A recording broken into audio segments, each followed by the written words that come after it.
Hello, everybody. The topic of discussion today is in respect of power of attorneys.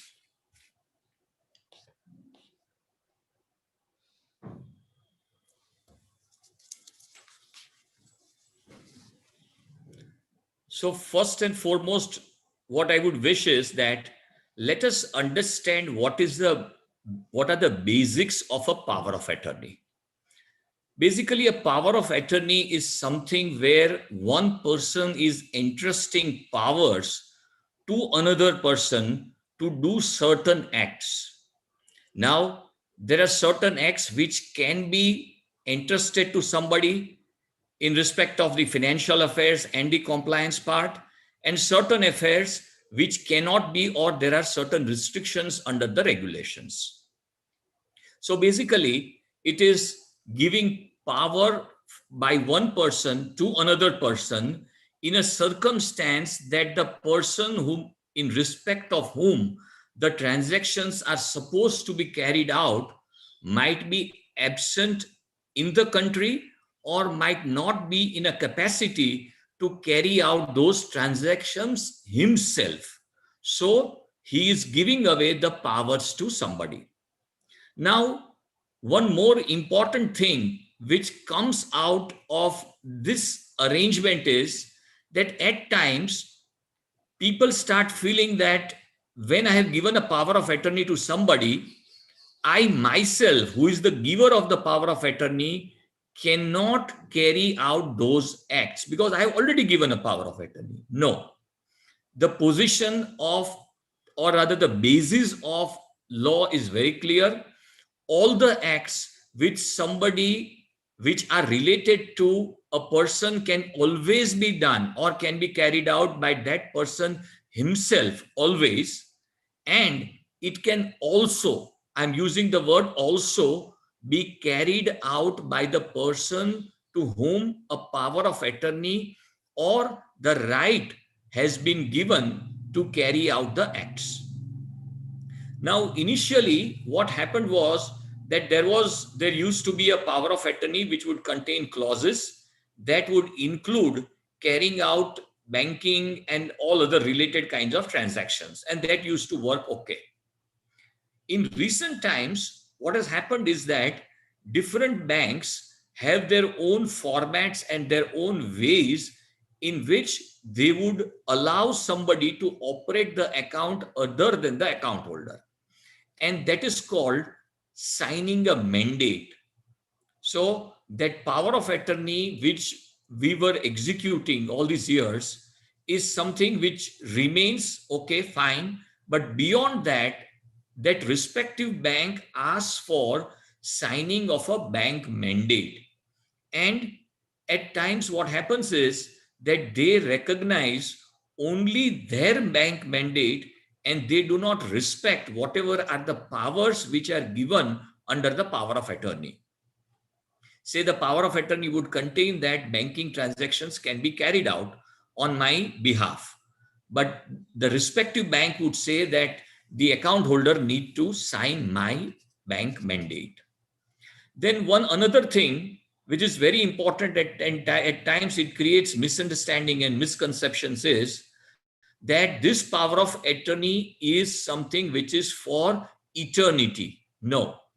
This power of attorney would come to an end the moment either of the giver of power of attorney or the receiver of power of attorney is no more. He or she dies. So if I have given a power of attorney to somebody, if I am no more, then my mandate or my giving away of powers to somebody doesn't remain operative at all. So the power of attorney would get dissolved the moment I die, who is the giver of power of attorney. The same holds true the other way around, that if the receiver of power of attorney dies, then obviously the person whom the giver of power of attorney was expecting that you carry out transactions on my behalf, he is no more. So then that arrangement doesn't exist at all. There are certain exceptions under the Power of Attorney Act wherein powers of attorney would still be valid even when the person who is giving away the power of attorney dies. But then those things are exceptions, and in certain situations only, wherein the power of attorney is given by way of a agreement or by way of any kind of other arrangements for a consideration. But broadly speaking, and in common practice, a power of attorney would come to an end as soon as the giver or receiver of the power of attorney dies. Now, coming to the next part, and which is quite important, is that what are the important clauses that should be a part of the power of attorney? The simplest and the first and foremost answer to it would be that all the need specific clauses, say I am a non-resident Indian, I am going out of the country. So I need to envisage, I need to think that these are the transactions which would suffer for the reason that I am not in the country. In respect of those actions which would suffer in my absence, I should give the power of attorney. So the first and foremost thing is that it has to be need specific. Whatever are the needs in respect of the transactions to be carried out, that should be a part of the clauses of the power of attorney. Then certain clauses or certain things which have emerged in recent times. The reason why I'm saying is that we see so many power of attorneys which were drafted 10 years, 15 years, 20 years back, and they are still with the person to whom the power of attorney has been given, and they are something which are still operative. But then there are certain clauses which are missing. What are the kinds of clauses which one needs to take into consideration, or which one needs to be mindful in the present times? 15 years back, there weren't demat accounts. So today's power of attorneys should contain clauses that it should be able to operate a demat account. Then when it comes to operations for the government saving schemes, at certain places or certain government saving offices, they require that there has to be a specific power in that regard, say to carry out transactions with the postal department or with the public provident fund. So there has to be a specific mention. It is something which at times we have seen that different departments demand. Then if say I move out of India, I have my HUF. So I need to give powers to somebody that that person to whom the power of attorney is given acts as a karta of my HUF as well. Then if I was a partner or a proprietor in any kind of a partnership firm, or maybe a proprietor in a business, then appropriate or powers which will be enabling to carry out those functions should be given.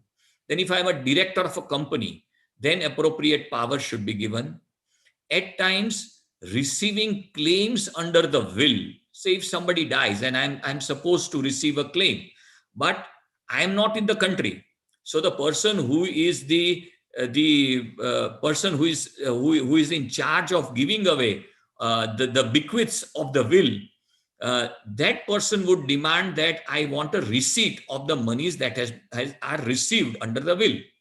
So the power of attorney should contain that one can receive the claims under the will. Then a specific mention that FDs can be prematurely encashed or accounts can be closed. At times, banks require a specific mention of this kind in the power of attorney, and only in that situation they will allow a premature encashment or a closure of the account. Then these are the general clauses that in recent times should find in the body of the draft of the power of attorney. Then when it comes to movable assets, a movable assets related power of attorney needs to contain all the clauses as to These are the kinds of transactions for which powers are given, and a simple notarization, either in India or abroad, is enough.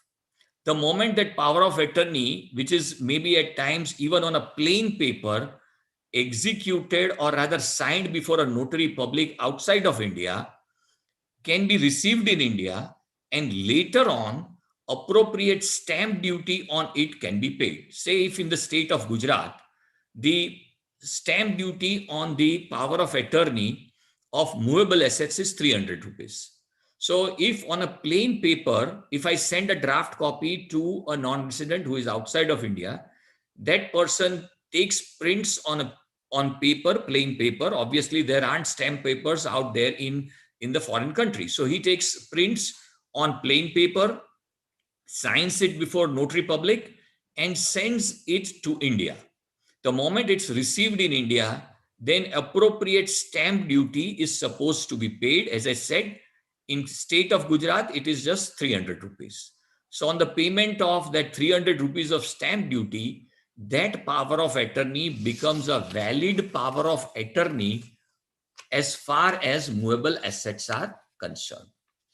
Now, what is required in case of assets which are immovable assets, right?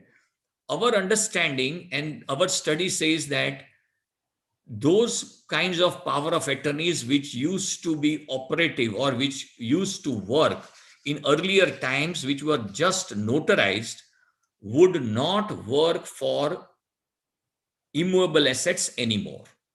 This is our understanding, and this is our way of interpretation of things. In India, of what we broadly understand is that in respect of any of the immovable assets for which power of attorney is supposed to be given, that power of attorney needs to be registered and stamped in India, and each power of attorney needs to be registered in respect of each asset before the registrar, which is the jurisdictional registrar in respect of that property. This is our understanding of the legal position. This position might differ from state to state and on basis of certain interpretations, and the final word in this regard may be from the person who is, as we call, revenue advocate, who is going to take care of the registration part of the particular property. So when I said that power of attorney in respect of immovable property has to be stamped and registered in India, at times what happens is that the giver of power of attorney or the receiver of power of attorney is not in a position to travel to India. Then what happens? There is an arrangement that the giver or receiver, whosoever is outside of India, can sign this before designated officers in the Indian embassy outside of India and submit that duly signed power of attorney in India within that period of 90 days and get it stamped and verified, and that becomes a valid power of attorney. Now issue comes as to what is the kind of stamp duty that is required in case of these power of attorneys for immovable assets. As far as the state of Gujarat is concerned, if the power of attorney in respect of immovable property is given to somebody who is a close relationship, and the term close relationship is already defined by the revenue department, then that relationship related power of attorney would require only a stamp duty of 300 rupees. But if it is given to somebody who is a non-relative, then stamp duty to the extent of the market value of the property for which the power of attorney is to be given is something which is leviable. Now, let us look at what a power of attorney can do and cannot do, the do's and don'ts of a power of attorney.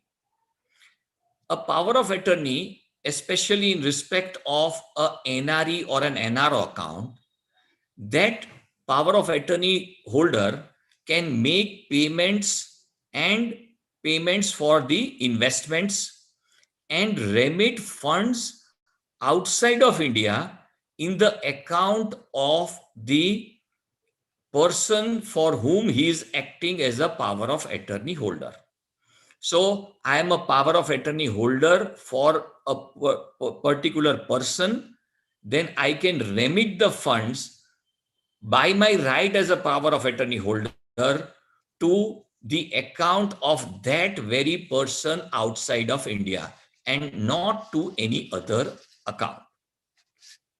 Then the important thing which a power of attorney cannot do is he cannot gift monies from the account of from an NRO or NRE account or an account of a non-resident Indian. So a power of attorney holder cannot sign a check of a gift to somebody by virtue of he being a power of attorney holder. So these are certain do's and don'ts which are normally missed out by people who are power of attorney holders.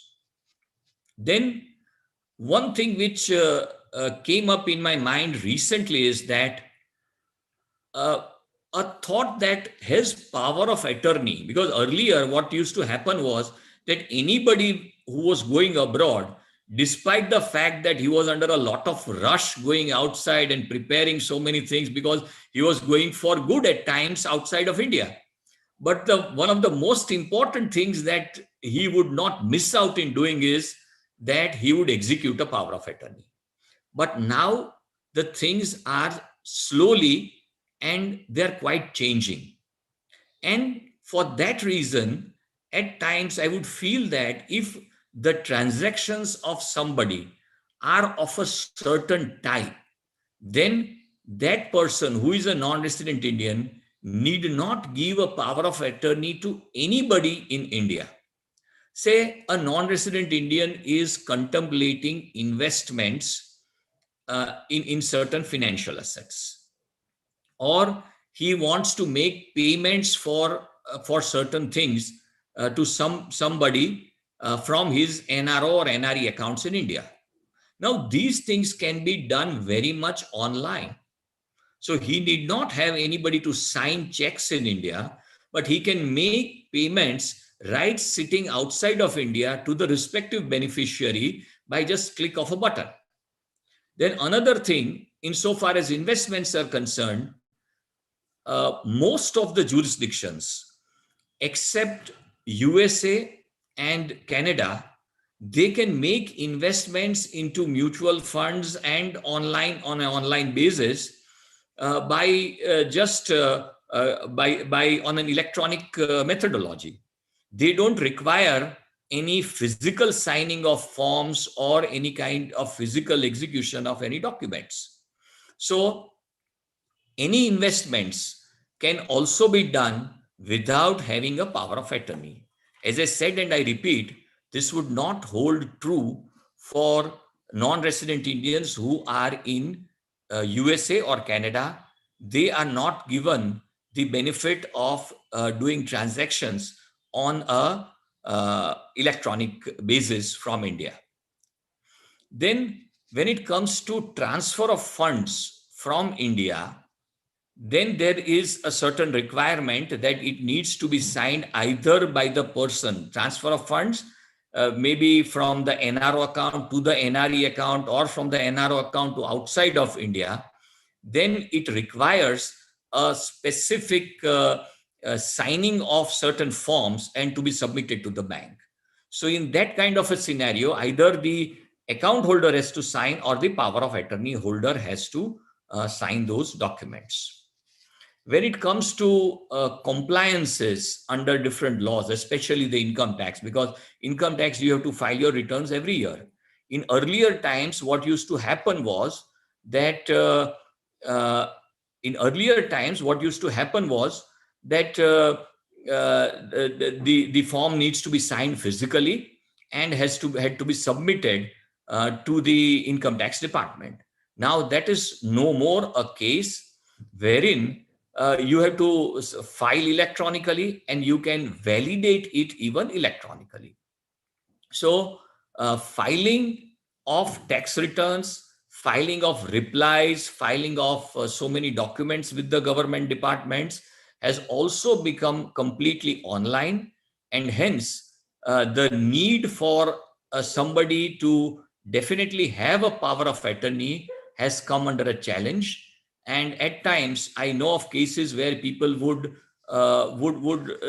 not see any need of giving a power of attorney to anybody, uh, and maybe at times they are even not comfortable giving that power of attorney to somebody, because it's not something which is very much imperative, as those transactions can be anyways done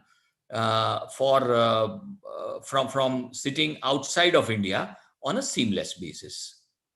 So this was all that I wanted to share with you in respect of the power of attorneys.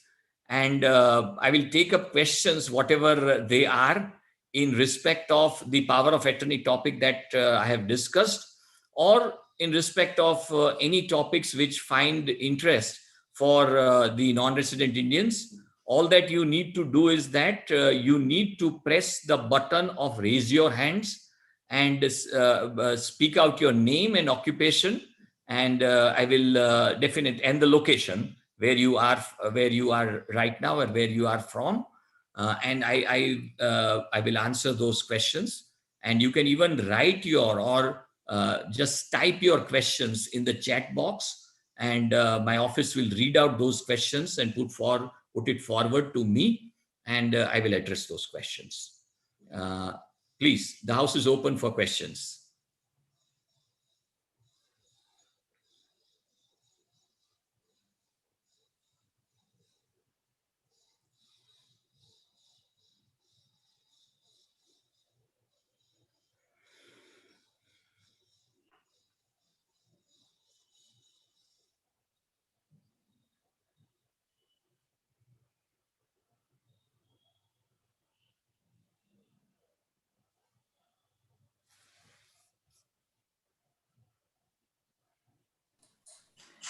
Hello. We have a question that if a power of attorney is executed for an immovable property to a specific person, then can he receive those sale remittances in his bank account? The power of attorney holder can just sign those documents, and the remittances have to be received in the account of the owner of the power of attorney. Somebody cannot receive those remittances, or rather the amounts, on somebody else's behalf. They have to go to the account of the respective asset owner, the immovable property owner. Okay.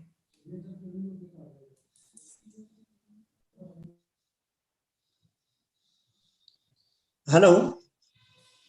Yeah. Can you please share your views on POA and business operations in India? Okay. As far as PO and business operations in India are concerned, as I said at the outset, that I might have business operations either on a proprietorship basis, a partnership basis, or being a director in the company. So I can give away my powers to anybody whom I wish to carry out my functions, or or the rights which I have as a partner, as a proprietor, or as a director of the company. Now, a specific power of attorney can also be given in respect of acting on the behalf of the non-resident as a partner in the firm. So I can give a specific right to somebody to act on my behalf in respect of my partnership business also. The same is true for the other formats of business, and documents can be separately executed, as a specific power of attorney, or it can be a part of that general power of attorney which is executed.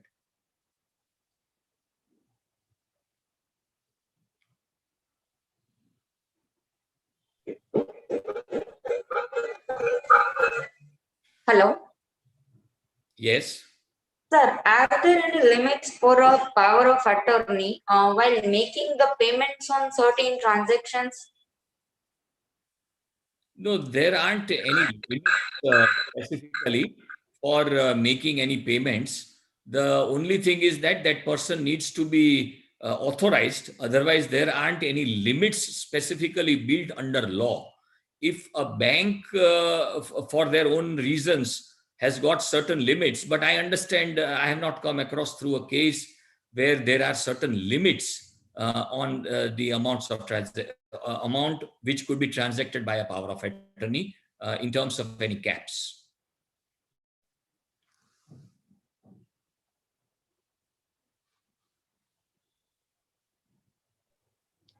Sir, one question is that, as you said, that POA and can notarize from the from out of India and can send to India for registration and paying the applicable charges of stamp duty. But in case of movable assets, would the minimum stamp duty would be the same in case of close relative and non-close relatives in case of movable assets? Right. Of what I understand, state of Gujarat, it is the same, which is 300 rupees, which is a small sum of money. But there is no distinction between relatives and non-relatives. Okay, thanks.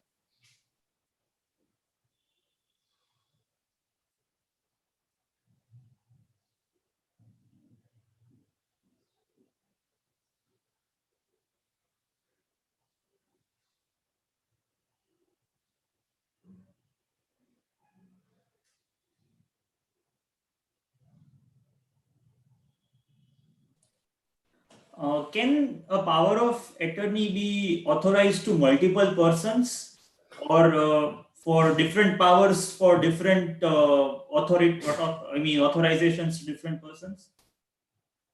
Yeah, that's a good question. At times, what happens is that, say I am a non-resident Indian, I would in the first place give a power of attorney to my father, but then I know that he is of a certain age. He might himself be incapacitated in carrying out certain transactions on my behalf.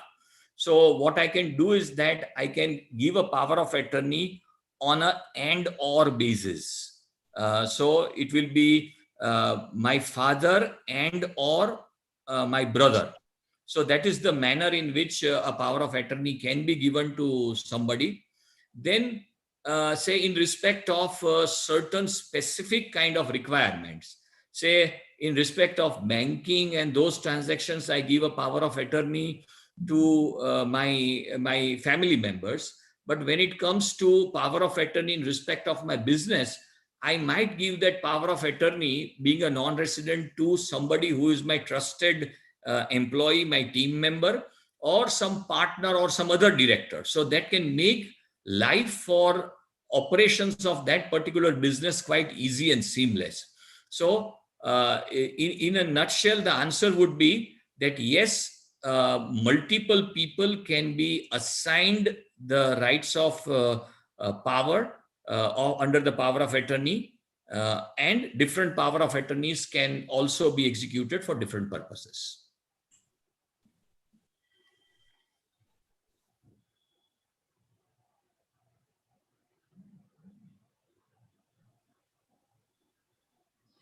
Hello.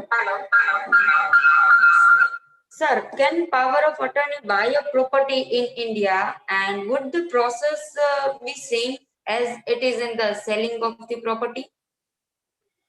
When it comes to buying a property in India, my understanding and my experience says that a person who is a buyer of property need not be present in India at the time of buying of the property.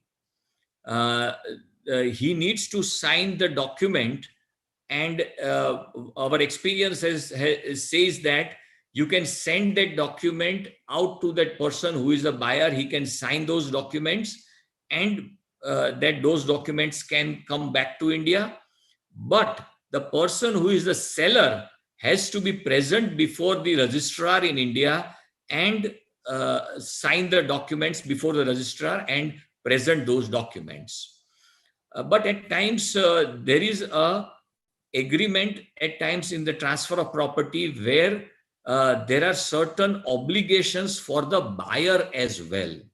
In that kind of a scenario, the person who is acting on behalf of that buyer, so there are certain obligations under the transfer deed which are on the buyer, and those obligations are undertaken that I would carry out those obligations. In that kind of a scenario, either a personal presence of the power of attorney holder is required through a valid power of attorney, or the personal presence of the person who is the owner or the prospective buyer of that property. I have a question relating to investments and not power of attorney. Since the financial markets are nearly at an all-time high, what could be the investment strategy for a non-resident Indian in these times who is planning to invest in Indian equities or Indian markets? Okay. That's a very interesting and a tough question to answer in these times. Yes, that is true that the stock markets are at an all-time high, which is a fact. But then they are at an all-time high for a reason. And if somebody is sold to that idea, and if somebody is confident about the reason why the stock market is at an all-time high, then in that kind of a scenario, one should think of investments in India even today and holding back their investments, whatever they are, despite the levels which are as of now. Now, when it comes to holding their investments, it is simple. I need to hold my investments because I see a great future, or definitely a good future for India in the times to come. Maybe the valuations would have swollen at this point of time, but the fact remains that markets, stock markets in particular, discount the future and they adjust their valuations accordingly. So the present earnings, whatever we are seeing, and on that basis, if I'm ascribing valuation, that might not be a right way of evaluating the stock market. Anything good or bad which is in the offing gets into the price very quickly when it comes to the stock market. So holding on the investments that somebody has made makes good sense if somebody is confident about the way the Indian growth trajectory is moving and the way the things are going. Now, for making additional investments, what should be the strategy? Whether one should be making investments or additional investments at this point of time or not. There, my take would be that one should be making additional investments, but they should not be making those additional investments in one go. What one can do is that they can very well factor out their investment across a longish period of time. By that, what I would mean is maybe say 100 trading days, 60 trading days, 3 months, 4 months on a weekly basis, or something like that. So whatever good or bad which is going to happen at this level of the stock market, I would not just be a bystander watching whatever is happening, but I would be at least sliding or participating in a certain manner. So I think that should be the strategy for somebody to move forward when it comes to the investments in present times. Thank you.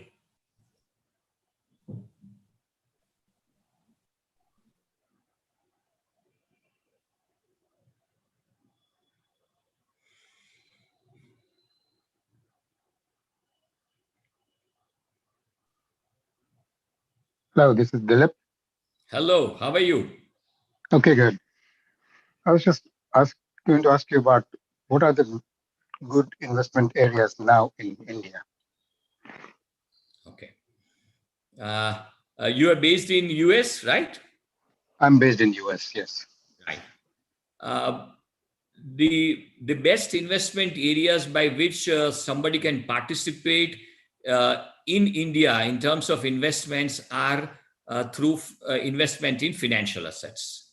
And by financial assets, I would definitely feel that one should be investing into equity-oriented investments through which one can participate in the India growth story or whatever is the kind of good things which somebody is confident about, that which are in the offing as far as India is concerned. So today, the way the entire scenario has built up is that India is becoming more and more concentrated on their own reliance, and insofar as the manufacturing part and every other part where the erstwhile presence of China was in India. And on the top of it, there is an addition of certain investments in India which are coming, which are as a means of diversification or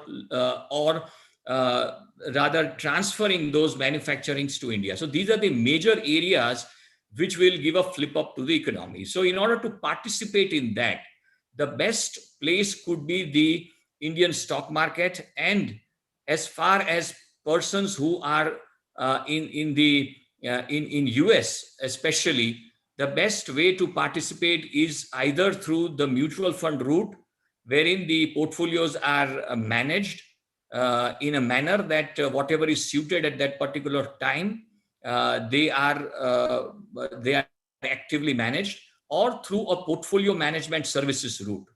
So these are the ways in which anybody should be investing in India. And the positive part in the times to come is that it's not just the India development or India growth story which one should be looking at, but the rupee dollar equation is also now in the times to come, the way the view is that the Indian rupee is not expected to drastically depreciate vis-a-vis the US dollars like all the emerging market currencies. So in sum and substance, my advice would be to invest into equity-oriented investments in India, which would deliver a very decent kind of returns in times to come.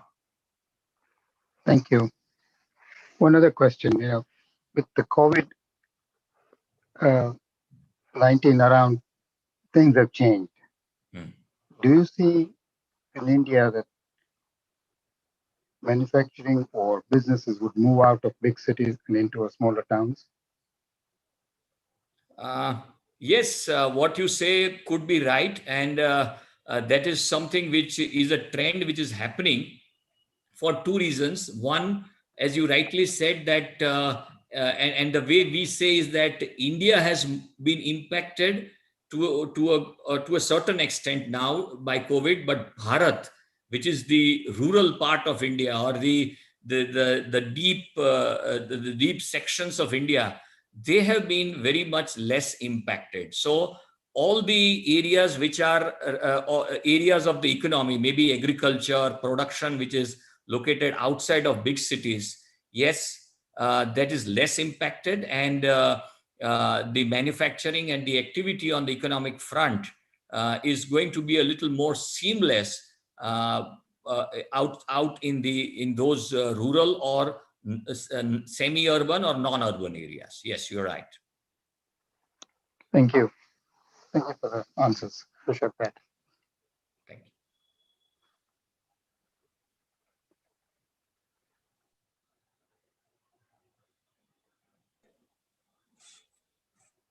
Hello. Sir, how we are looking at the debt market in India, is the time has came that one should diversify his debt investments to some other vehicle? Okay. When it comes to when it comes to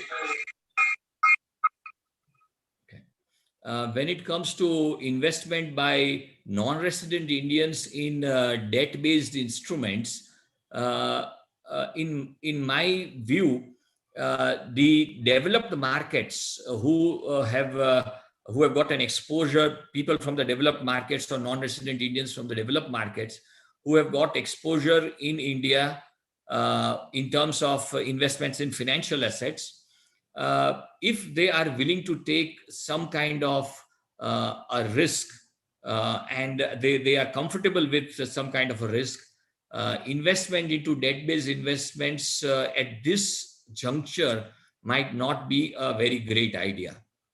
But everybody might not be comfortable taking a certain level of risk, which is always associated with any stock markets anywhere.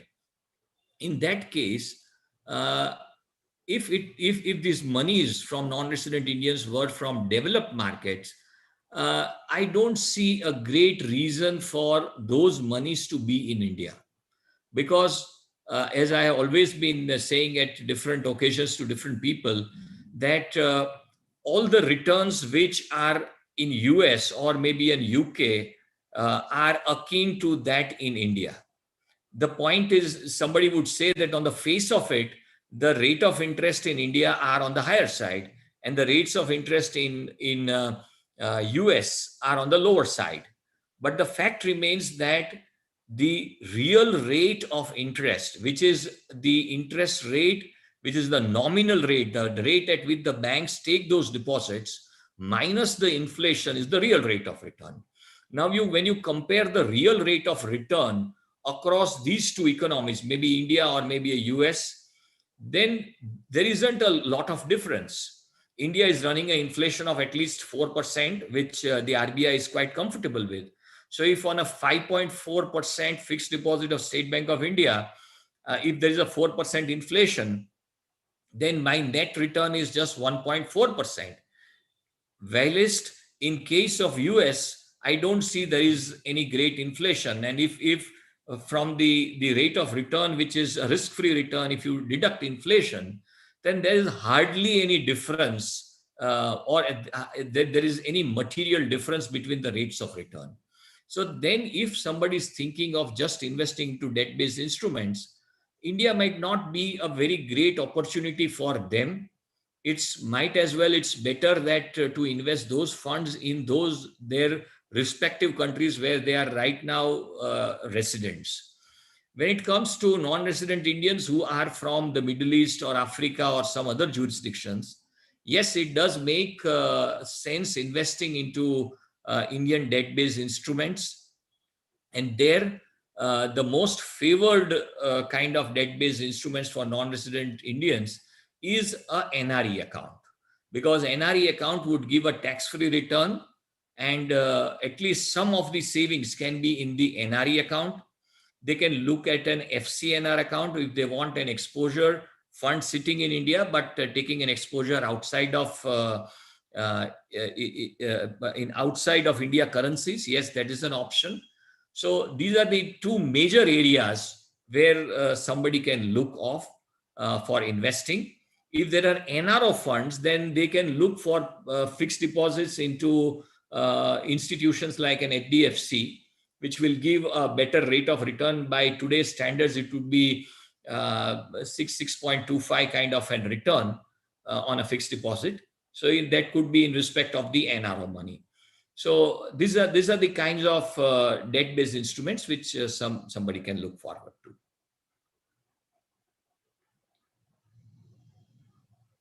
Sir, in continuing with the topic of this investments in India, so I would like to add one more question from my side. That is, which particular segment and industries you think are worth to consider for further addition of our for further additions in our investment portfolios? Right. That's a very interesting and nice question, because with the valuations reaching a certain level at this point of time, that's a question which is very much up in the minds of everybody, that, okay, fine, we are ready to invest in the stock market for the reasons of we see the positivity in India. But then which are these sectors or the segments one should be rather concentrating or investing on? Of whatever understanding I have and my readings and exposure, I would feel that there are two major areas which one can think of, especially at these valuations, is the pharma sector and the information technology sector in India. The pharma sector, say whatever is going to happen in times to come, or whatever is in the offing, good, bad, whatever, the pharma sector is quite very well protected against those kinds of happenings in the times to come. When it comes to the growth part, so one is that whether it is a protection of value. Yes, pharma offers a good protection of value on the downside if the market goes into that direction. Now, if we look at the growth part, the kind of growth opportunities which the Indian pharma companies have for several reasons is something which is quite immense in nature, with the need for the pharma related products across the globe. One, two, the kind of impetus that the Indian government is putting, because in earlier times there were so many the basic drugs which were imported from China. So it is expected that there would be a lot of incentive for manufacturing, especially the pharma related products in India, to make India as not just self-reliant, but as a hub for pharma manufacturing in India. So pharma as a sector, pharma and healthcare, because healthcare is at times a little wedded with pharma. So that is a sector which I see a good potential in. And the second sector is the information technology sector. There, when it comes to information technology, there are certain advantages in terms of the kind of downside protection it would have, because because Indian IT is basically, they are service providers. They provide services to all the major corporations across the globe and earn their revenue. Now, all those major corporations, they are in definitely good health. They are increasing their business and exposure. But a new wave of IT outsourcing is going to come in India, for the reason that if somebody says that I can, my office, my staff can deliver work from home, and they can very well keep the business and the office running. So someday that thought process might lead to a situation where somebody would feel that if my employee can sit in some location and deliver me, why can't I think of handing over that work to somebody in a Bangalore or in Hyderabad and reduce the cost quite drastically? So this is another wave of our IT kind of business which might flow into India, and this has started happening quite well. And the way the IT companies have been delivering results have been quite encouraging. So these are the two major areas, or two major things which are quite very defensive and growth oriented, both the things together, when it comes to the segment based investments in India.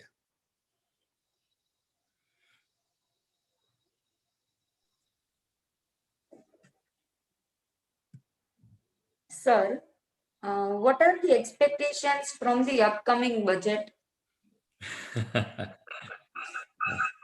This is a question which comes up for discussion in all the television shows, and we go on watching. But I'll tell you, whatever are our expectations, it's like man proposes, God disposes.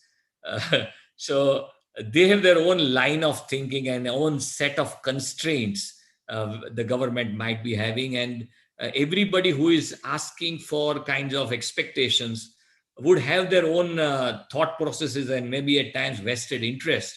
But the government has to look at things in an overall basis, on the basis of the constraints of the revenue, and deliver things.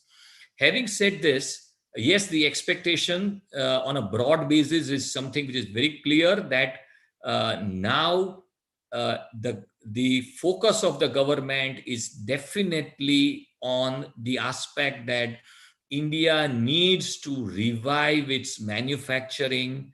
Manufacturing and Indian business needs to be supported in a big way. And the COVID-stricken economy of the country needs support. So these things are definitely going to be the cornerstone of whatever are the policies which would be put forward in the budget.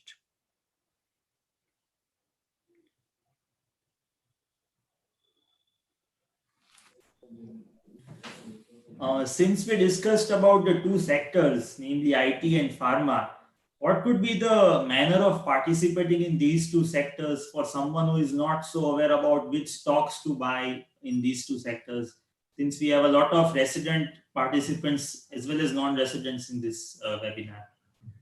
Okay. Here the most important part is that when somebody is looking at investments, that they should be able to understand the business where they are planning their investments, or are wanting to make a meaningful allocation into that company, or that kind of a sector. We had an elaborate discussion insofar as the pharma and healthcare sector is concerned and the information technology sector is concerned. But as you very rightly said, that there is a question as to which pharma company, which drug company, which healthcare company is something which would deliver on the lines which are expected from the sector, and how they will be able to take up global competition and the competition within the country. Because pharma companies, if we take for instance, they've got different business models.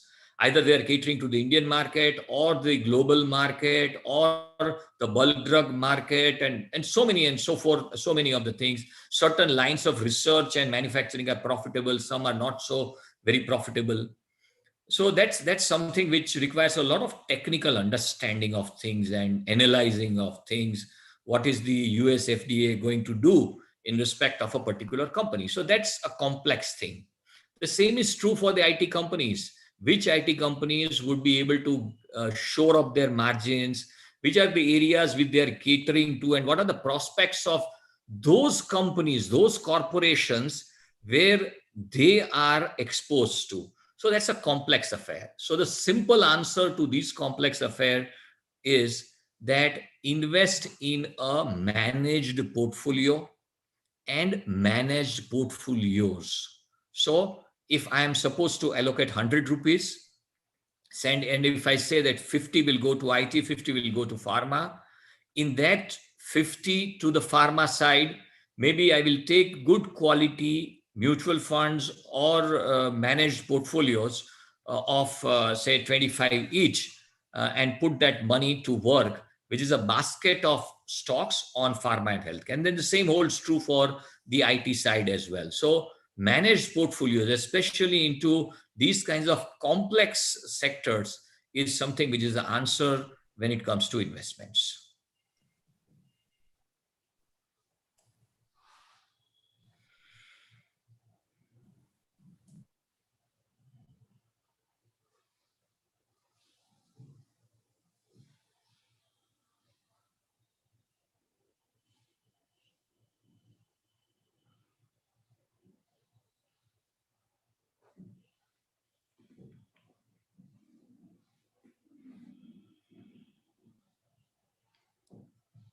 All the participants are welcome to send their suggestions on to the topics which we should be taking for discussion in the